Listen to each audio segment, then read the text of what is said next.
Será que a revelação da origem do Zoro estragou o personagem? Será que o seu suposto pai é mesmo um almirante da marinha? E como é que fica o equilíbrio de força no bando com a entrada da Yamato? São sobre esses 3 tópicos que eu queria conversar com vocês hoje, mas não antes. Lembrando que a gente está cada vez mais próximo de bater a meta de 500 mil inscritos, então eu conto com a sua inscrição pra gente bater ainda esse mês de setembro. Galera, vamos bater em setembro os 500k, não é isso que você tá pensando não. Então o que temos agora é o Zoro cada vez mais perto de ser confirmado como sendo de uma linhagem de samurais poderosos e notórios de Wano, originados do país de Wano, a família Shimotsuki. A gente teve o Ryuma Shimotsuki, que morreu cerca de 400 anos atrás, isso é sempre importante de lembrar, e o seu descendente direto sendo o Ushimaru Shimotsuki, que até onde sabemos morreu 20 anos atrás, lá no flashback, no evento onde o Kaido ele invade o país de Wano. E ambos são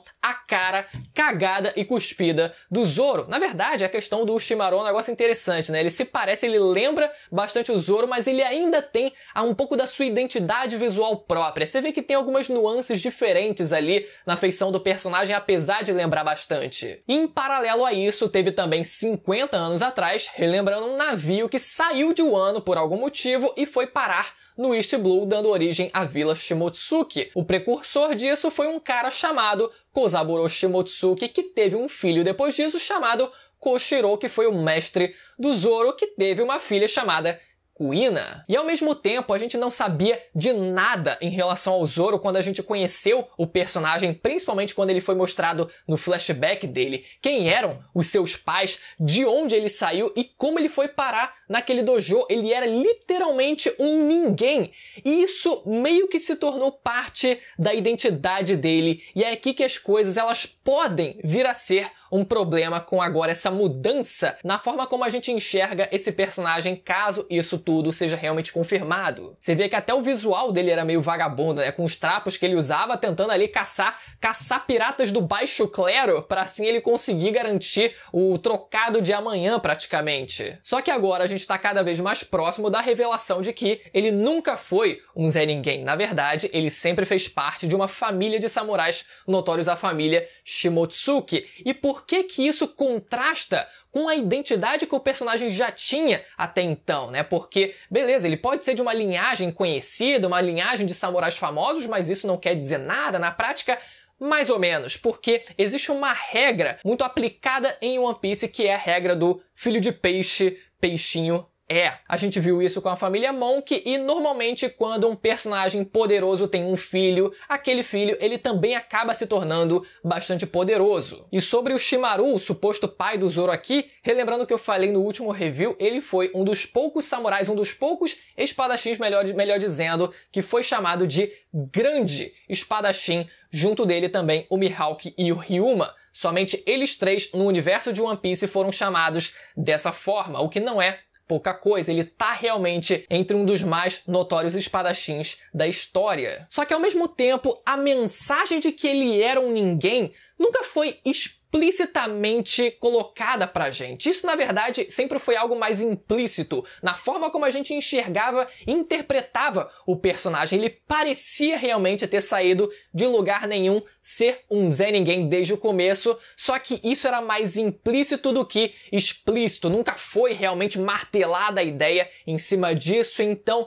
talvez por conta disso o contraste não fique tão grosseiro assim, as pessoas nem se incomodem tanto assim com isso. Fora que, se a gente tomar isso então como verdade, isso quer dizer que o Zoro e a Kuina, eles são parentes, eles fazem parte da mesma família. E isso é necessariamente um problema? Eu acho que na verdade é mais um detalhe à parte, né? Porque por mais que eles dois fossem de uma família de samurais, espadachins notórios, né, a princípio, o Shimotsuki, ainda assim, se você parar pra pensar, o conflito que existiu entre eles nunca teve a ver com isso necessariamente, né? Com ela fazer parte de uma família ali, ela ser filha do dono do dojo e tal, e ele ser um Zé Ninguém, não era exatamente isso. Na verdade, eles dois em conjunto, eles se destacavam dos outros aprendizes ali daquele dojo, provavelmente por questão ali também de linhagem, mas o conflito direto entre eles se dava mais pelo fator de gênero e idade também, né? Ela era mais velha, a Kuina, ela era mais velha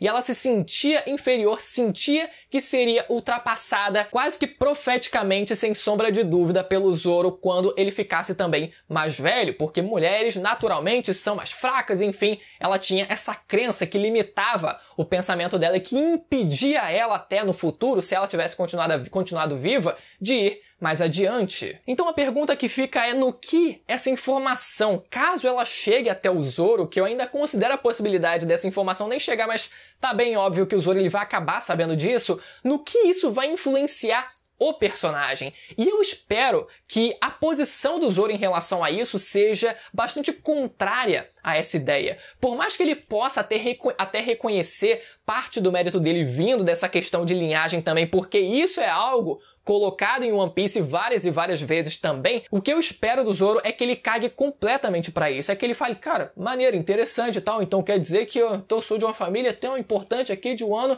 e beleza, até possa existir uma questão ali dele passar a se tornar uma pessoa honrada pra carregar a Chusui, por exemplo, algo assim, mas não ele se sentir, então por isso que eu sempre fui fodão. Sabe, eu não vejo isso acontecendo com o Zoro, eu não vejo ele simplesmente começando a se gabar pelo fato de ser de uma linhagem conhecida. O que eu espero é essa posição contrária do personagem falando, cara, isso não interfere em nada. Isso não anula o fato de eu ter me lascado a vida inteira ali, ó, ter treinado feito um condenado naquele dojo quando eu era criança e ter treinado ainda mais depois ao longo da vida adulta, ao longo de toda a vida, pra chegar até aqui. Até porque ele também teve muito mérito, ele também precisou treinar muito. Agora, será que realmente existe alguma possível relação do suposto pai do Zoro, o Orochimaru Shimotsuki, com o almirante Touro Verde? As coincidências estão colocadas na mesa. Agora, será que elas vão ser confirmadas? Vamos lá falar sobre esses detalhes. Primeiro, galera, sobre o Orochimaru, nesse último capítulo, soltando a seguinte frase, dizendo que samurais não sentem fome, enquanto o Vaca Verde, o almirante Vaca Verde, na sua introdução, diz que não come há 3 anos. Inclusive, uma curiosidade sobre essa fala do Orochimaru sobre samurais não sentirem fome é que essa fala é baseada num provérbio japonês que diz que os samurais eles são tão orgulhosos que usam um palito de dente para fingir que já comeram e que não estão com fome. Outro detalhe também que correlaciona os dois personagens é que o Orochimaru ele possui o kanji de touro, vaca ou bovino no seu nome. E no anime adicionaram inclusive um desenho de touro no seu kimono, sendo que esse é o mesmo kanji usado na alcunha do almirante Vaca Verde, ou seja, o kanji tanto pode ser lido como Ushi de Orochimaru, quanto Gyu de Rokugyu, que seria o almirante Touro Verde, ou Vaca Verde para os mais íntimos. Então será que o pai do Zoro na verdade não morreu e foi se alistar na marinha 1 ano atrás? Será que ele conseguiu o título de almirante?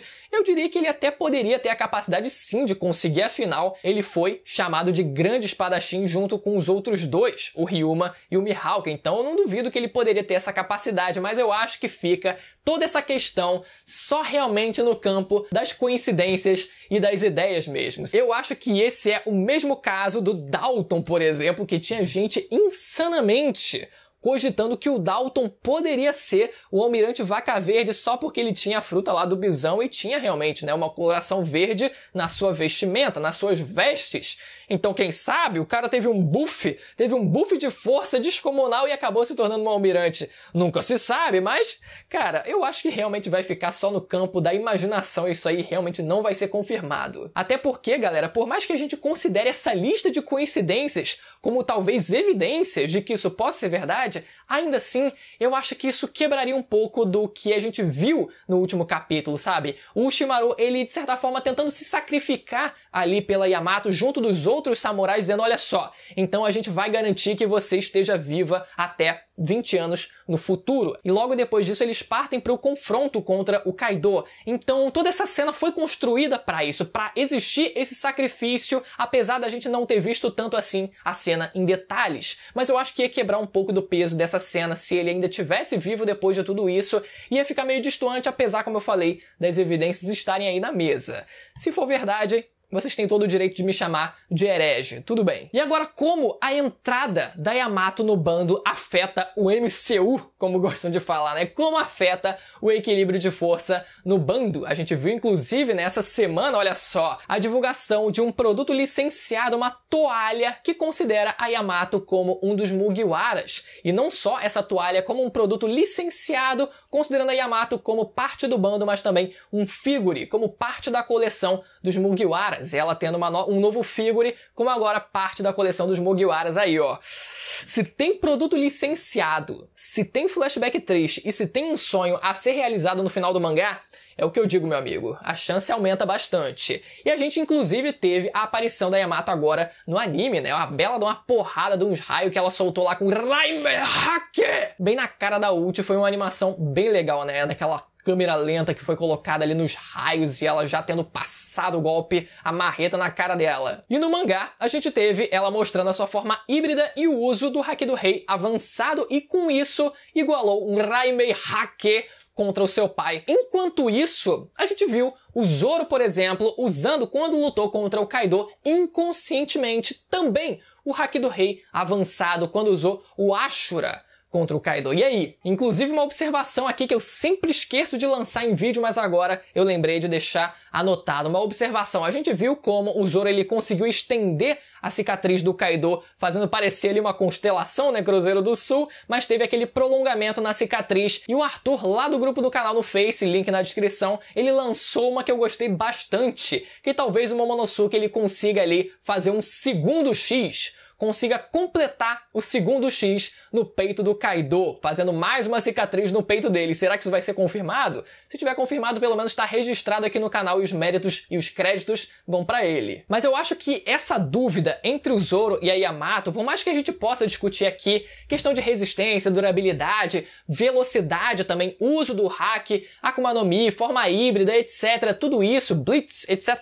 vários fatores, eu acho que essa dúvida é a mesma dúvida que a gente teve quando o Jinbe ele tava para entrar no bando lá no arco da Ilha dos Tritões. A gente viu como o Sanji e o Jinbe eles enfrentaram o Adatsumi juntos, diferente, por exemplo, do Zoro que pegou um oponente solo, e talvez aquilo tenha sido um recurso narrativo do Oda para dizer, olha só, esses dois pegaram um oponente juntos porque eles estão mais ou menos ali no mesmo nível, pelo menos por enquanto. É dessa forma que eu enxergo aquela cena, por mais, obviamente, que qualquer um dos dois pudesse ter derrotado o Adatsumi ali sem problema nenhum de modo solo. Só que o diferencial é que a dupla do Zoro e do Sanji, eles escalam muito mais rápido do que o resto. E eu acho que assim como eles escalaram muito mais rápido do que o Jinbe, por exemplo, eles vão fazer isso também com a Yamato. Eles vão acabar deixando ela pra trás. Galera, o que vocês acham sobre isso tudo? Vocês acham que realmente a origem do Zoro sendo de uma linhagem de samurais famosos estragou o personagem? Será que o seu pai é realmente o Almirante Vaca Verde? E